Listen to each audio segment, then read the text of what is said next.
460 কোনো দাম টাম নাই, আগে দুটি সব কিছু 2,30,000 টাকা চালা পাই, 200 টাকা টিকিট হইলো 15 টাকা, রসুন 10 টাকা, আগে যেহেতু বড় বললাটি 10 টাকা।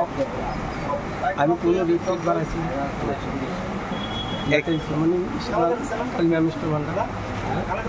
একই রেট কোনো রেট বাড়াইছি কেনাইছি এমনি ব্যবসা কীরকম চলছে? খুব ভালো, গ্যাস এবারের তুলনা ভালো। হ্যাঁ ভালো। মিষ্টি বানাইছি, মিষ্টি টক দই, মিষ্টি দই, এইগুলো মিষ্টি চালিয়ে গেল মূলত বাঙালিদের সেরা দিন নববর্ষ, সবাইকে শুভ নববর্ষের দিন শুভেচ্ছা। আজকের দিনটা আমরা বাড়ির সবাই নিয়ে এসে সেলিব্রেট করি। কী কী রয়েছে আজকের আইটেমে?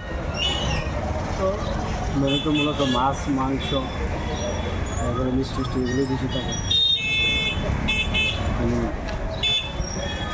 আমাদের একটা বছরে একটা দিন সবাই একটু ভালো খাবার চায়, পরিবারের সকলকে নিয়ে, বাচ্চাকে নিয়ে, মা বাবাকে নিয়ে একটু ভালো, প্রতিদিনই তো খায়, তারপরে আজকে একটু স্পেশাল। আজকে মেনুর মধ্যে রয়েছে আমাদের মটন, ইলিশ, কাতল আর একটু দই মিষ্টি, যাতে সারাটা বছর ভালো কাটুক, এইভাবে খেয়ে যেতে পারি।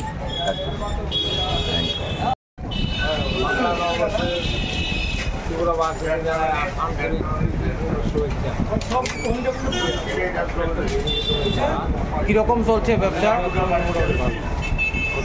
কি কি মিষ্টি রাখছেন? সব ধরনের মিষ্টি আছে। কীরকম দাম? 10 টাকা, আর কিন্তু 20 টাকা, 180 টাকা, মিষ্টি দই আর টক দই 160 টাকা। আগের দামে 20 টাকা দুইটা বাড়ছে। আপনার গ্যাস এবারের তুলনায় ব্যবসাটা কীরকম? চাহিদা কীরকম?